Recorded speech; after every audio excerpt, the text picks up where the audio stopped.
welcome to the Hop Nation podcast. I'm very excited for today and today's guest. I have Shannon Graham from Santa Barbara with us. He's the author of the book Expand, which is a fantastic book I've read. But I know that this work that Shannon, you are doing, I've seen the personal impact in my own life in how you've worked with me. So it's an honor to have you on the show and to be able to get your message out to others and, just share a lot of your messages. You have nuggets coming out your yin yang. I appreciate that, Corey. It's good to be here today. Good. So one question I always like to ask, because you're one of these guys that's playing at a really high level. You're like the Bugatti in the coaching, consulting, training world, and you're a kingmaker versus aspiring to be a king and this household name. So for those that may not know you and your story and motivation for getting into this field and that founder's story and a bit of your background, do you care to share a bit about that with the listeners for context? Yeah, of course. My background is primarily in athletics. I started in martial arts when I was 5, and I played soccer. I did track and field. Athletics was a big part of my background. And so there was always this essence kind of for me about that the most ultimate opponent or the most ultimate kind of person that you could play the game against is yourself. Right. And so I realized that was a metaphor for life, really. And I became fascinated with people and their kind of innate potential. Right. When I look at a person, I don't see them. I see what they really can be. And that's fascinating to me because you can take someone who has no background and no resources, doesn't come from a great family, and they can become people like Oprah Winfrey, right? So how is that possible? Well, it's because the keys of greatness are in everyone, and there's kind of an art and science on how to bring that out. Just like not necessarily everyone can be an Olympic athlete, but certainly a large number of people can. So what are the conditions that are required to bring that greatness out, right? So that started with myself, and then that kind of expanded to other people. So I became fascinated with this idea of how can I help other people achieve and create more of their expanded selves. I love that. And now, because I've been able to spend some time one-on-one with you, you have a unique requirement for people you want to deal with. You're very selective at who you want to take on, and you want people who have an idea or product that hasn't been invented yet or thought of and move into that creative space. Can you tell us a little bit more about that? That's a fantastic question because it indirectly points at one of the secrets to potential, which is the impossible. In the athletic world, there is the story of a man named Roger Bannister, who's the guy who broke the 4-minute mile. Okay. And for those of you who know the story, you know the story. For those of you who don't, Roger Bannister was a runner, and he broke the 4-minute mile. It was believed to be impossible to break the 4-minute mile, and the scientists of that day, the researchers and the medical field, some of those people actually believed that if you ran that fast, your body would explode. And he did it. He ran a 4-minute mile, which was awesome. The more kind of impressive part was the fact that the year that he did it, within 12 months, over 200 other people did it. Whereas before he did it, no one had ever done it. So that shows us something very powerful, that when you do something that's never been done before, not only do you create a new reality for yourself of what's possible, but you become a beacon for what's possible in other people. There's a theory called the 100th monkey phenomenon, which is a little less well known.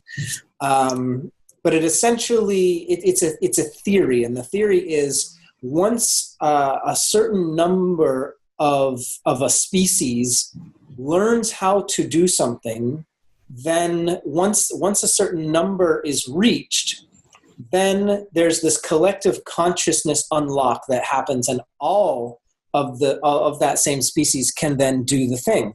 Well, it's the 100th monkey phenomenon is essentially pointing at what Roger Bannister did, but it didn't take 100 monkeys, it only took one. Right. And so there's something really powerful that happens when you do the impossible. You personally go beyond your limits, and you illustrate to other people that something's possible beyond what they thought was possible, and it actually not only inspires them, but it gives them the actual capability to do it. And that's fascinating to me. And so therefore, it is a requirement for all the people that I work with to want to do something that's never been done for those reasons. I love it.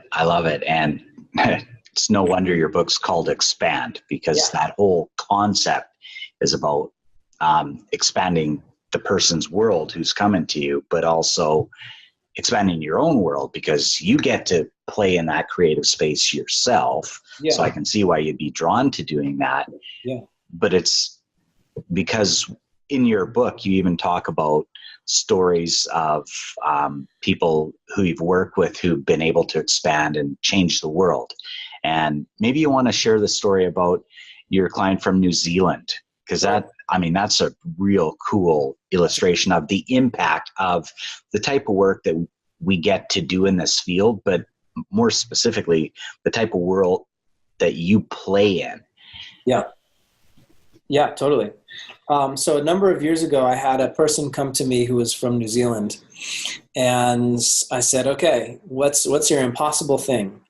And he said, I want to raise the GDP of New Zealand by raising the GDC.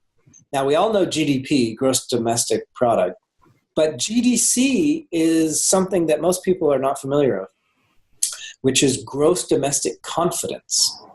In New Zealand, there is this thing called tall poppy syndrome, which is a mindset limitation of kind of false humility. The idea is don't get too big.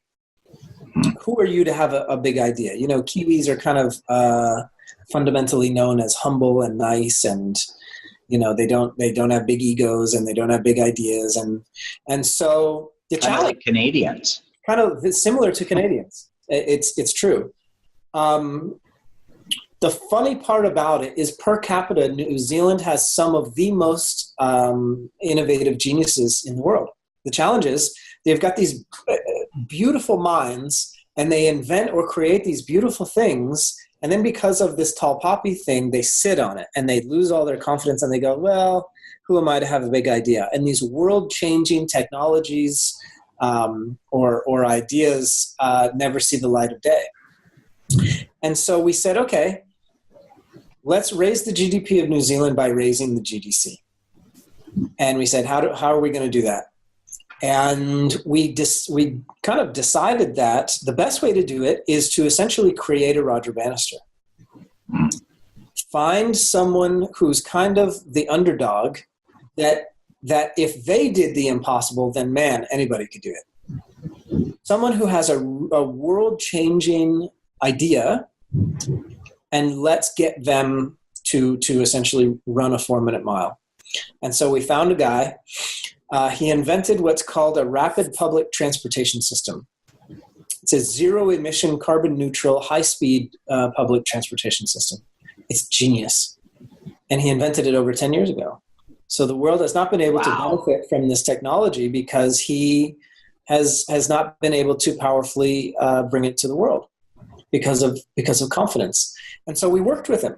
And and specifically my client from New Zealand worked with him and really built him up, built his confidence up, built up his self-image, built up his skill sets of how to communicate value successfully. And there's always a little bit of luck involved. Simultaneously, India was looking for new technology because they just invested $1 trillion with a T over the next, I believe, 8 years in developing smart cities. The population in India is wild. Sanitation, energy, travel, public transportation. There's major challenges with all of those things. So they're on the lookout for new technology that can help develop these smart cities. And so this rapid public transportation was a perfect puzzle piece. And so they the prime minister flew him to India to pitch his idea to the Prime Minister of Transportation. And because he had confidence and because he had a voice, he pitched the idea and they said yes. I believe it was to the tune of about $200 million. That deal alone, Corey, was worth 20% of the bilateral trade between New Zealand and India that year. Oh, my goodness. So that's pretty cool. What that means for the future of India is that they'll be able to travel. Husbands and wives will be able to get home to their families on time. People will be able to navigate the city more successfully, carbon neutral, all that stuff. It's amazing. What's even better than that is he went back to New Zealand as this Roger Bannister. Because all the other geniuses and engineers and mavericks and scientists, gems as we like to call them, looked at this guy and said, wait a minute. If he can do it, I can do it.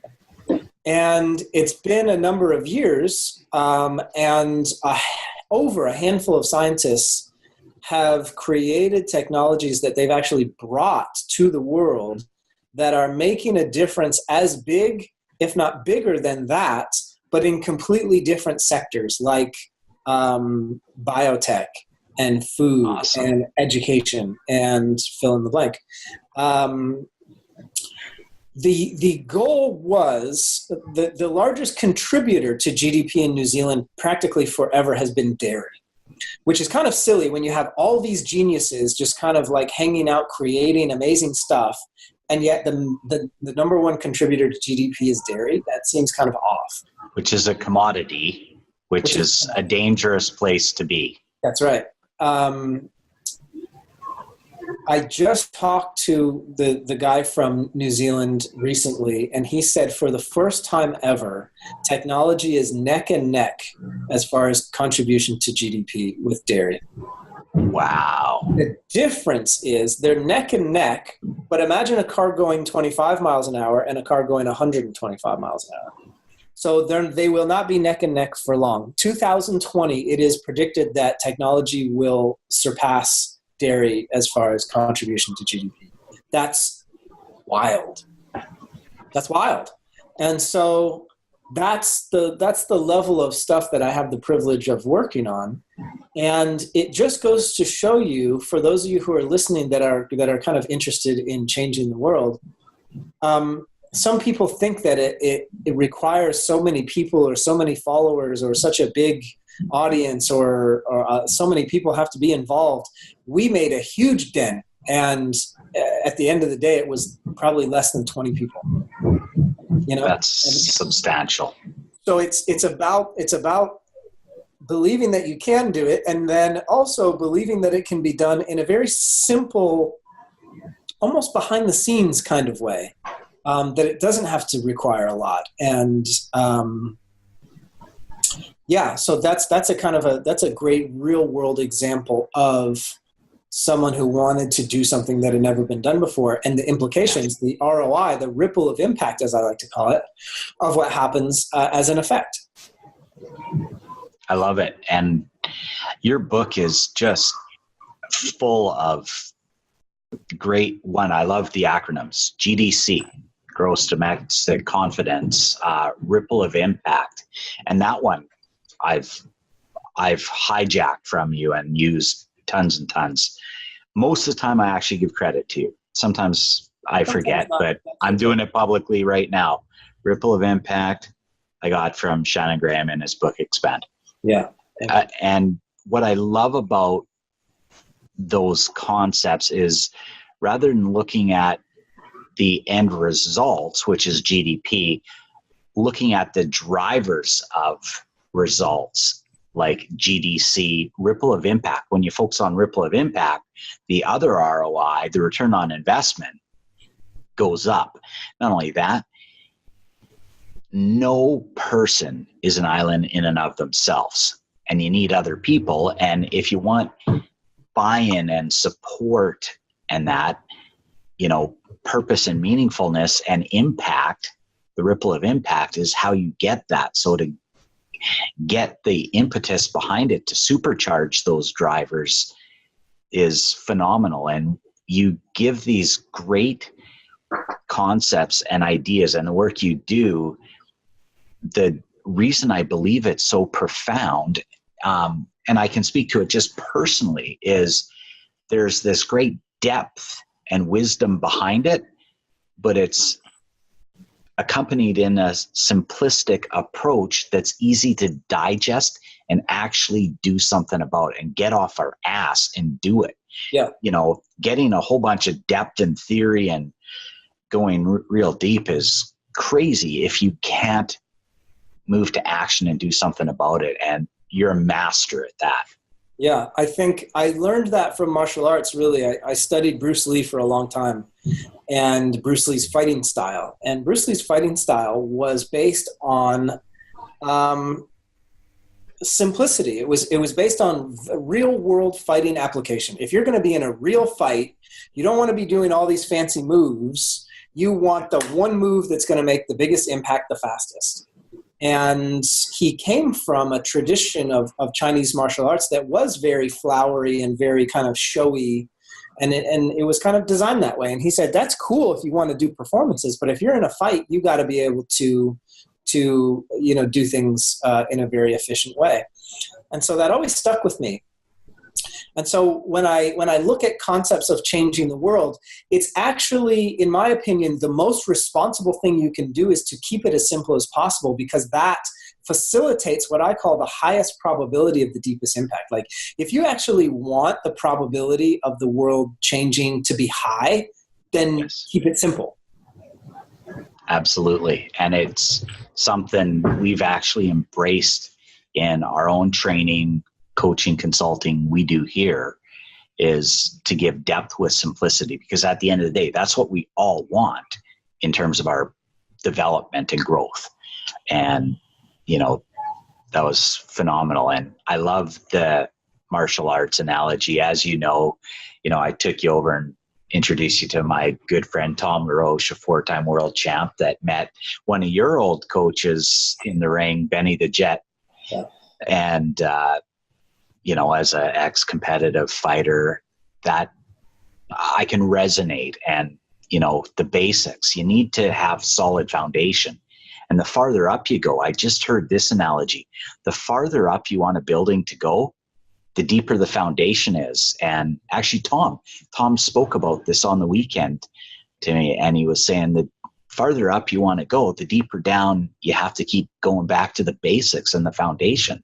And he'll take people in his classes back to doing some of the basics, even when they're, at black belt level, just going back to the basics. And I know in boxing, the jab is the foundation, stance, athletic stance in any sport. That's the foundation, so. And it works in business, like the foundations of business. Like, if you want to stay in business, the dollars in need to be greater than the dollars out. Yeah. It's not overly complicated what drives that can be lots of depth, but the simplicity is the revenue has to be greater than the expenses. Yeah. Yeah. Simple. Awesome. Yeah. So you were talking about Bruce Lee as one of the influences, as someone at a high performance level like yourself and dealing with people that you grow into even higher levels of performance. What or who are some of the influences that have been most profound to you, whether it's mentors or people you may have met or not met, but had an influential impact for you? Sure. Tony Robbins definitely was a big one. When I grew up, my dad was not in the pictures so much. And Tony was great to help me really understand myself and understand that I had some, when your parents get divorced, I was one of the types of kids that kind of took it as like, oh, it must be my fault kind of thing. Yeah. And Tony really helped me understand that a negative mindset, A, is not helpful, and B, is not your only option. And that alone was pretty powerful for me to think about, because when I get into that kind of negative thinking, sometimes I think that that's kind of the only option that I have. When I get into that victim mode, I'm like, this is just kind of is what it is. And I'm like, no, this is what I am choosing for it to be in the moment. And I have some other options too. I can choose gratitude right now. I can choose to ask myself a question. I have options, right? So just the fact that I learned that I could have options was really empowering. So Tony was a big one. My mom was actually a huge one as well. She was very focused on happiness. And Love it. She kind of vowed when she was younger that she wasn't going to get caught up in the career trap of chasing a career if it meant she wasn't happy. And if you look at the United States and kind of the world at large, that's kind of a big culprit.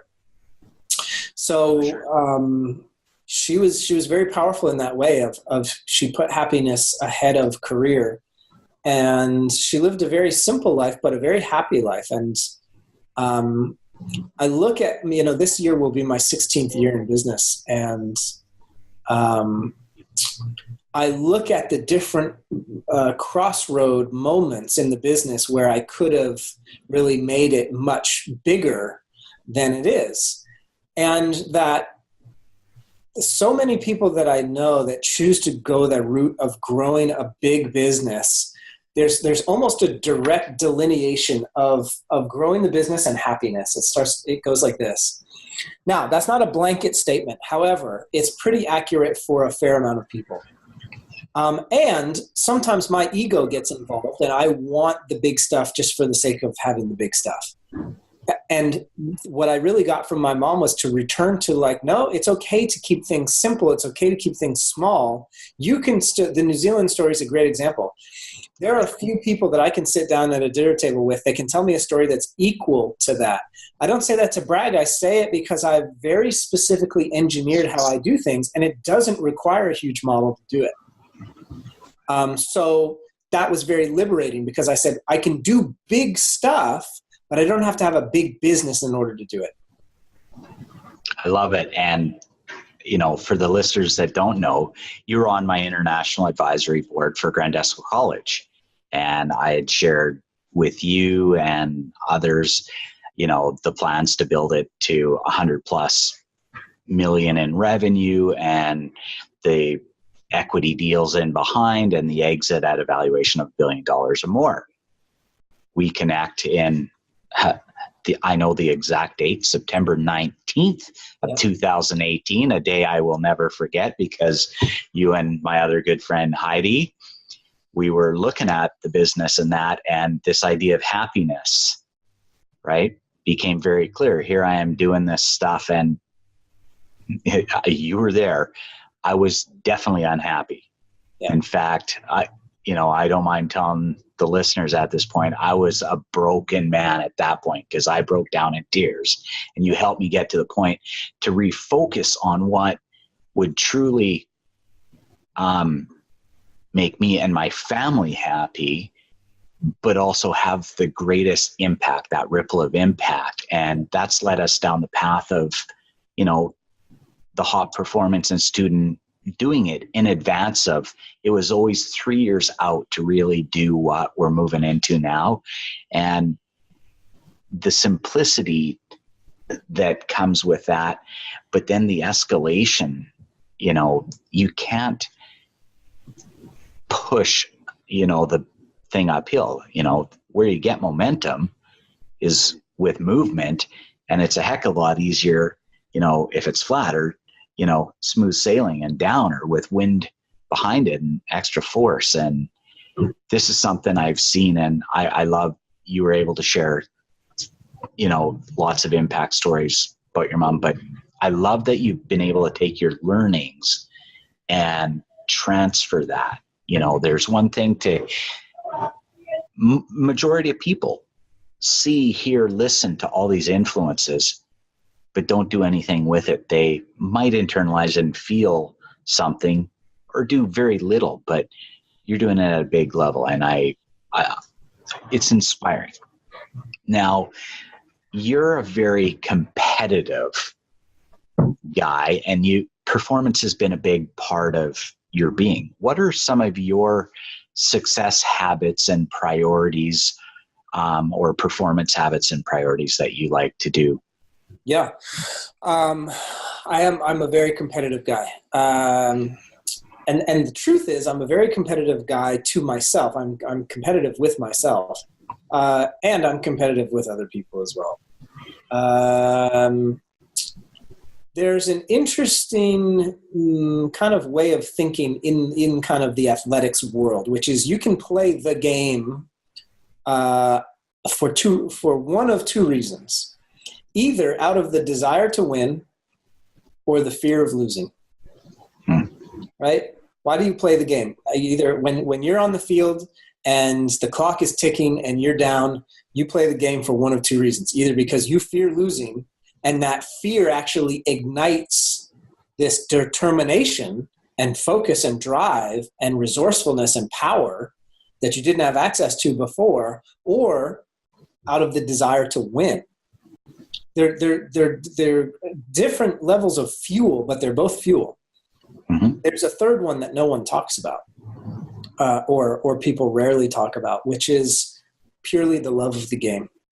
Mm-hmm.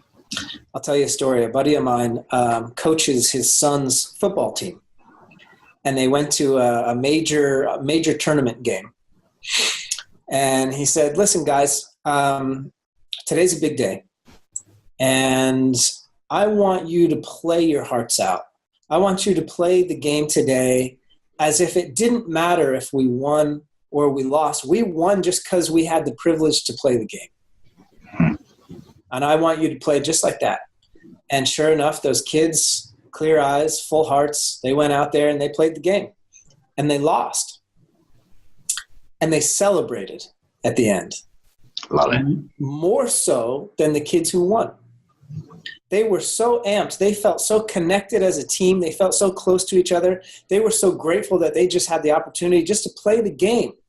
They were so in love, enamored with that experience, that the opposing team went over and wanted to get in on their party, wanted to get in on their celebration because they felt like it was better than theirs. And they were the ones who won.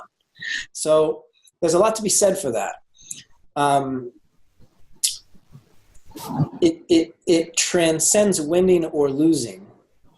You get above to something better than winning or losing. It becomes non-binary. It's not black and white.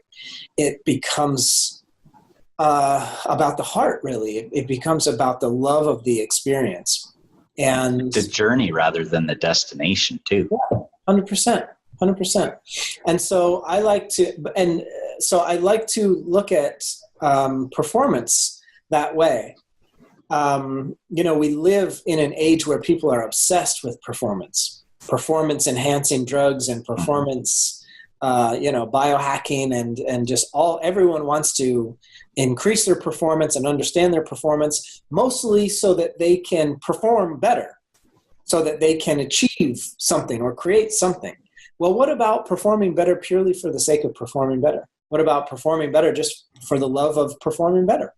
Right there. What if none of this is like the ultimate way to think about it. What if none of your outcomes changed somehow? That's I don't use the word impossible often, but it's pretty much impossible. But let's say your performance 10x'd and yet your results all stayed the same. Now, that's not possible, but even if it was, that's the most ultimate way to play the performance game, because you're doing it purely because you're just in love with performing better, with you optimizing yourself. That's the game. And so that's kind of like at a very meta, like that's how I think about the whole thing. From a very granular level, there are some very specific things that I do. Sleep is by and large one of the big ones. They recently came out with studies that said poor sleep is actually worse than smoking or drinking alcohol for your body. For sure. It's worse. It's worse, which is unbelievable. That's one of the books I just finished reading. There you go. Huffington. Yep. So sleep is essential. Water, as simple as it is, do you know how many people don't drink enough water? Practically everyone. And, when I was with you in Canada, I was drinking water all the time. Water is essential. Your body is made of water, and your brain functions off of water. So if you want to perform higher, well, then think of it like if you want a car to go faster, then typically you have to give it better fuel, right? If you own a Ferrari, you can't put regular gas in it. You've got to put that high octane stuff in it. And so consuming more water is just a simple yet very effective way to increase performance. So sleep, water. It depends on how deep you want to go. Some people get really obsessed with it. I'm like middle of the road. I believe that everyone should have their blood tested. Because I'm an artist and I'm a scientist at the end of the day. I'm really honestly both. And so I like to live my life based on how I feel. How do I feel? Okay, cool. I feel good. Good. Then I'm going to keep doing what I've been doing. Great. That's usually a good way to do life. But the other side of that is, let's look at the numbers. Let's look at the data. The scientist in me says, you feel good. That's great. Let's look at the numbers and put the blood validation. Yeah. And look at the data. Let's look at the data. Absolutely. And the data comes back and says, well, you may feel pretty good, but your testosterone is low, or your B12 is low, or your vitamin D is low. For pretty much the majority of people in the Western civilization, testosterone, B12, and vitamin D are deficient in most Absolutely. Men especially. When you increase those three things in a person, some pretty phenomenal things happen. Energy goes up, concentration goes up, sex drive goes up. There's a number of functionalities in the body that go up. And so I've met people that thought they felt pretty good, myself included, and then began to raise the levels of B12 and D and testosterone. And let me tell you, some pretty awesome things happened. Absolutely. So, yeah, sleep, water, blood tests, those are the big ones. And mindset, playing the game out of the love of the game. Absolutely. I love it. And yeah, that meta level you talked about too, for the love of the game and that personal growth. I talk in the Hot Model about learning orientation and growth mindset. So it's that mental part of performance or success. Like you have to be mentally, physically, and at that spiritual level healthy, right? Because if you're missing one, you're gonna, in the short term, you might get by, you won't excel, but it's not sustainable. Perfect example is you can be dialed absolutely mentally, dialed spiritually and at that soul level, but then if you get a bad flu or cold and you're physically not able to do some of the stuff, Yeah, it's right. a gap. Yeah. And Well, I think of it like this. A car is at its highest level of usefulness with 4 wheels. bingo. If you're missing just one, it's not 3, it's not 4, just one. I even like to go to the level of, if you were to lay out in a big warehouse every single ingredient that goes into a car, like if you were to strip it down to every little thing that goes into a car and look at it, there's a fair amount. The car can still operate without some of those things, but if it doesn't have a spark plug, it's going nowhere. If there's no gas in the tank, it's going nowhere. If there's even 3 out of 4 ain't bad, but if there's 1 wheel missing, it ain't going nowhere, right? So there's these factors that must be in place for the car to be operational. A person is the same way. The challenge is the 80s and the 90s and kind of the early 2000s perpetuated this kind of hustle and grind mentality, where we kind of prove to ourselves that we can do some pretty amazing stuff if we just burn the candle at both ends and just go as hard as possible, which is like the lowest aiming denominator of functionality and performance possible. It's kind of like saying, yeah, we proved that we can drive this car with only 3 wheels, 1,800 miles, and look at that. And it's like, cool. What would happen if you put the 4th wheel on, Right. So I think this new era that's coming in, of new era of performance, is not about like grinding the thing down to its absolute minimum. It's about saying, how do we make this thing, aka my body, most optimal? Absolutely. Rather than bragging about, hey, I got 2 hours of sleep this week and I worked, 200 hours and I ate, 3 days this week and I whatever, the creating results essentially as a function of detriment, creating results as a function of overflow. Love it. I had an overflow of sleep this week. I had an overflow of energy, of food, of relaxation. Now, this obviously brings up the thing where people would say, yeah, but Shannon, that's not realistic. That's not how the real people do it. And what I'd say to that is, well, first of all, the New Zealand story was created under those conditions, first of all. Right. Find me someone who can tell a story similar to that. Second of all, find me someone who can tell a story similar to that, that's burning the candle at both ends and like trying to drive the car 2,000 miles with 3 wheels. That's sustainable and having the happiness. Doesn't exist. Second of all, just because that's how it's been done doesn't mean that that's what's possible. Doesn't mean that that's not what's possible. Is it possible to create better results with even more rest, with even with so many of these things that people are leaving out of the picture? Of course. Well, big time. And the research actually backs that up. Yeah. And I love your comment on overflow. And if you think, when you go into overflow, you're naturally expanding. So if you want to create real expansion, not growth, because people can grow and it's incremental growth. Yeah. If you want exponential kind of world-changing growth, you can't do it by playing the same rules in the same game. Right. And the other point, that the car analogy and the number of wheels, like a 4-wheeled car trying to get by on 2 wheels, it's not a motorcycle. Yeah. It wasn't meant to have 2 wheels. Right. And sometimes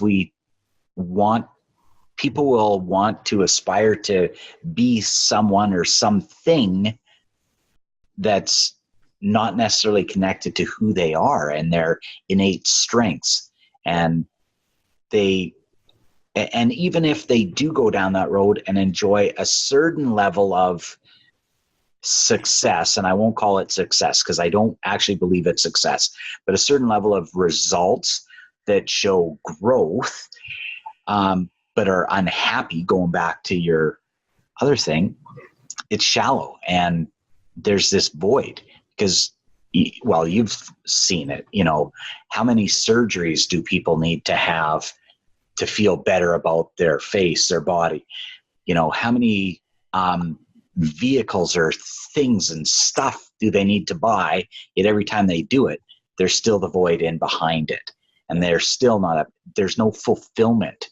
And this is where that abundance and overflowing, I love the analogy. And it's interesting that you have a book again called Expand, because that's the ultimate. I love it. Yeah, I think it's really, in the book I talk about what I essentially say desire is expansion seeking to express itself. And I think the era of measuring success one-dimensionally is over. Oh, agreed. I think that success is going to be measured in multiple dimensions moving forward. And I talk about irresponsibility in the book, which is part of the challenge of why people's performance is so low, is because they discount things that are actually critical to performance as important, like sleep, or like spending time with family, exercise, eating right. Just those alone, we've discovered massively impact in a positive way performance. Massively. Right? And some of them, if you're a leader and if you're kind of leading the charge and you want to do big things in the world and you're a visionary and you've got this company, then what's happened is the old paradigm of a leader is sacrifice. That's what a leader does. The analogy goes back way back onto the battlefield. A leader will lead the troops into battle, and if someone has to go down and they can choose, then it's going to be the leader. They will put themselves first. They'll take the bullet. They'll eat last. That sacrificial kind of thing. Now, it's a good quality under the right context.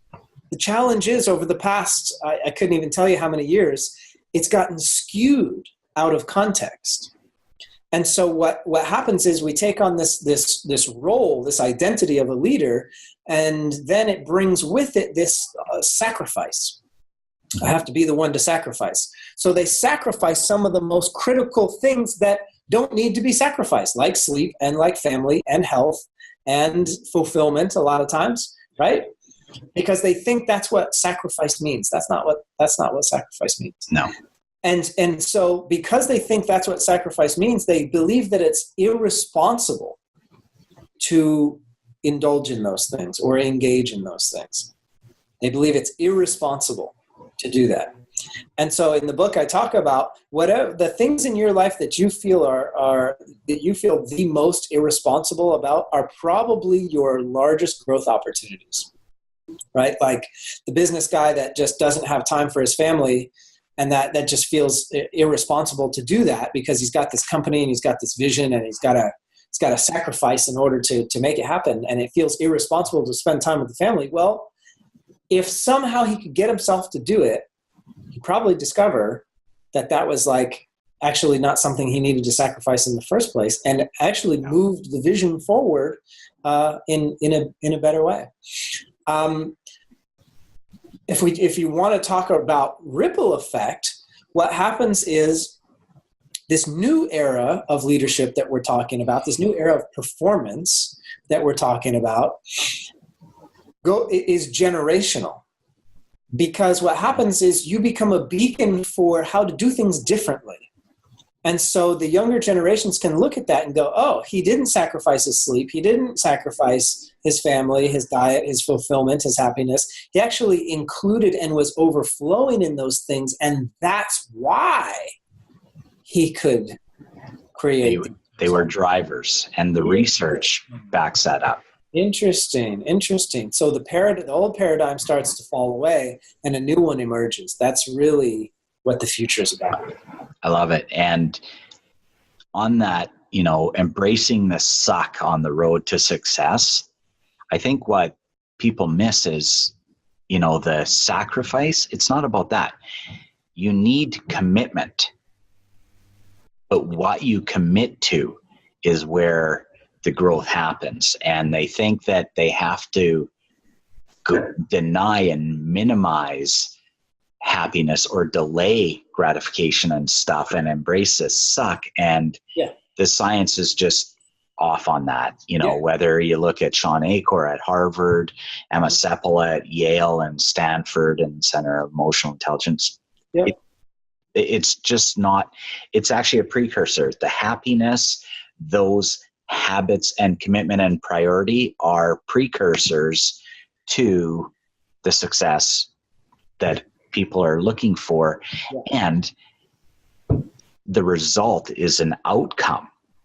Really, the things that they're striving for are just outcomes that naturally happen.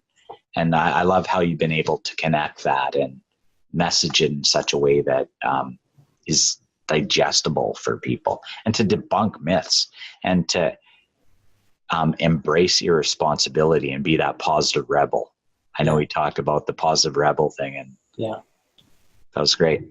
So with the last little bit of time, I want to ask this question.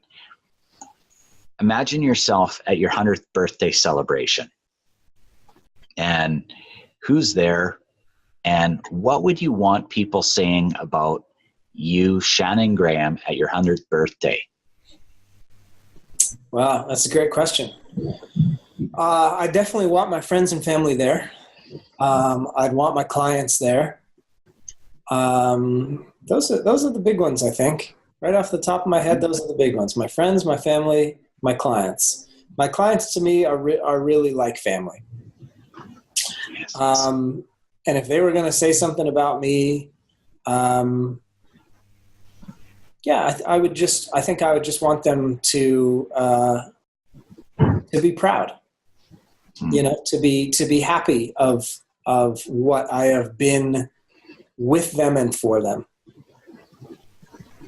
Yeah, I love it. And in my book, Epitaph Theory, I talk about the last conversation I had with my dad, and I'd created this list of things I had learned from him in his lifetime.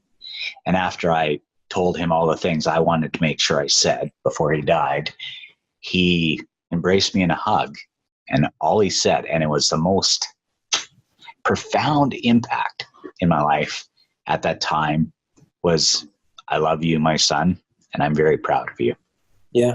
At the end of the day, right? We want to know that we mattered, and mattered to those we actually care that it mattered to.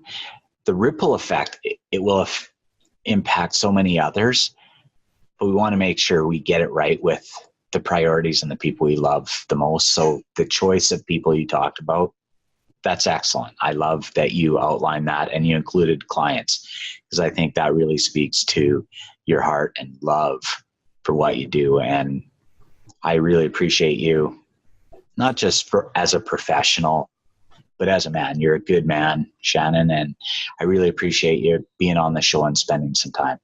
I appreciate that, Corey. Thank you. Thank you. And I look forward to connecting in March. I think we're going to be doing a road trip down there, and looking forward to spending a bit of time with you in your hometown for a change. Yeah, that'd be great. Awesome. Well, that's all for this week. Hop Nation, we look forward to talking to you next week. Thank you for tuning in.